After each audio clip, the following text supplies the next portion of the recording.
নমস্কার, সুতোপার রান্নাঘরের তরফ থেকে আমি নতুন আরেকটা রেসিপি নিয়ে আয়া পড়লাম। আজকের রেসিপিতে আমি দেখামো আলু পনির দিয়ে সিম্পল একটা রেসিপি, যেটা কিনা ছোট বড় সকলেই রান্না করে নিতে পারবো। তো আপনারা প্রথম থেকে শেষ অবধি দেখতে থাকেন, স্কিপ না কইরা। পনিরের রেসিপিটা তৈরি করার লাগে আমি এখানে 400 গ্রাম পনির নিয়ে নিছি, আর নিছি 2টা আলু এইভাবে কাটটা বয়েল করে নিছি। আর একটা মশলা লাগবে এই তরকারিটার মধ্যে। এই মশলার লাগিয়ে আমি এখানে 1 ইঞ্চি মতো একটা আদার টুকরা নিছি, আর 2টা টমেটো এইভাবে কাটটা নিছি, আর 4টা কাঁচা লঙ্কা নিছি। রান্নাটা করার আগে আমি মশলাটা তৈরি করে নিতেছি, তাই মিক্সচার জারের মধ্যে দিয়ে দিতেছি সবগুলো। দিয়ে দিতেছি 1 চামচ ধনিয়ার গুঁড়া, 1/2 চামচ জিরার গুঁড়া, আর দিতেছি গোলমরিচের গুঁড়া 1 চামচের 4 ভাগের 1 ভাগ। আপনারা না দিলে স্কিপ করতে পারেন। আর 1/2 চামচ দিয়ে দিতেছি কাশ্মীরি লাল লঙ্কার গুঁড়া। সামান্য একটু জল দিয়ে আমি পেস্ট করে নিতেছি।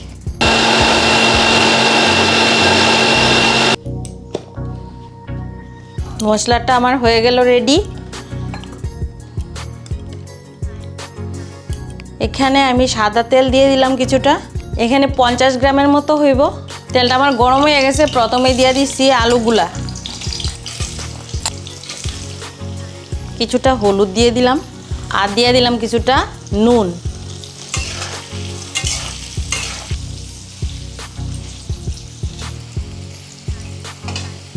আলুগুলি ভাজা হয়ে গেছে, আমি নামাই নিতেছি।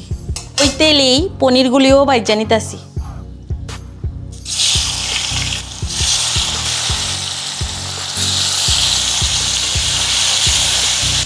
সামান্য নুন দিয়ে দিতেছি, আর সামান্য হলুদ গুঁড়াও দিয়ে দিতেছি। পনিরগুলো এইভাবে হালকা ভাজা নেবেন, বেশি ভাজতে হইতো না, বেশি ভাজলে শক্ত হয়ে যায়। ভাজা হয়ে গেছে, আমি নামাই নিতেছি পনিরগুলা। আলু এবং পনির ভাজার তেলের মধ্যেই আমি ফোড়নটা দিয়ে দিতেছি। দিয়ে দিলাম 2টা শুকনা লঙ্কা, আর দিয়ে দিতেছি একটা তেজপাতা এইভাবে টুকরা করে। ফোড়নে দিয়ে দিতেছি শাহি জিরা,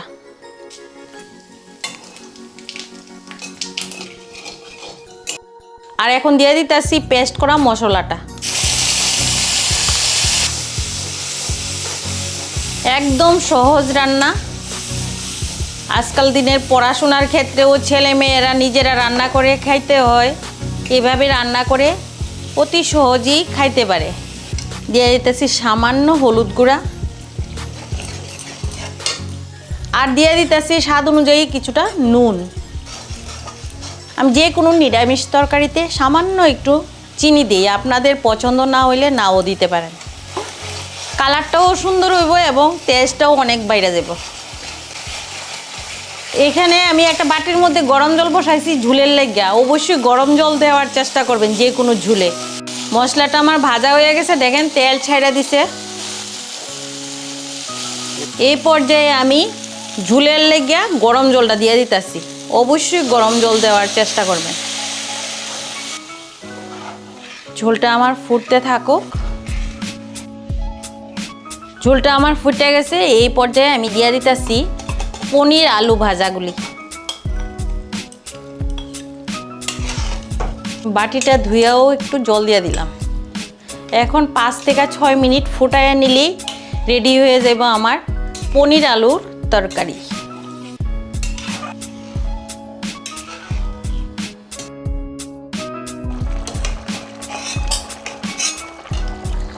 কয়েকটা আলু এভাবে ম্যাশ করে দিলে গ্রেভিটা ঘনও হইব, আবার স্বাদটাও অনেকটা বাইরে দেব।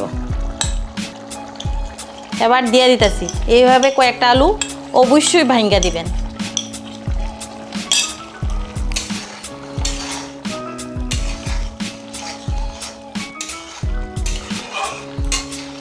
আর এখন দিয়ে দিতেছি কিছুটা গরম মশলা।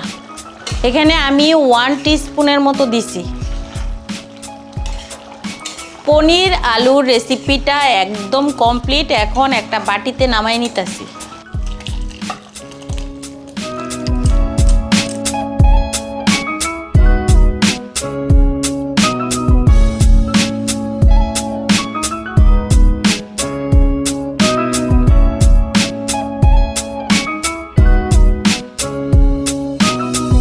দেখতে পাইলেন কত সহজ করে আমি রেসিপিটা রান্না করে নিলাম। আপনারাও অবশ্যই বাড়িতে রান্না করবেন এবং আমারে কমেন্ট করে জানাইবেন। আর যদি ভালো লেগে থাকে তাহলে একটা অবশ্যই লাইক দেবেন এবং বেশি বেশি করে শেয়ার করে দিবেন। আর চ্যানেলে নতুন হয়ে থাকলে অবশ্যই চ্যানেলটিকে সাবস্ক্রাইব করে বেল বাটনে ক্লিক করে দিবেন যাতে নতুন ভিডিওর আপডেট পাওয়া যান। আর যদি ফেসবুক থেকে আমার এই ভিডিওটা দেখে থাকেন তাহলে পেজটা অবশ্যই ফলো করে দিবেন। আবারও দেখা হইব নতুন কোনো রেসিপির সাথে। ততক্ষণ আপনারা ভালো থাকবেন, সুস্থ থাকবেন।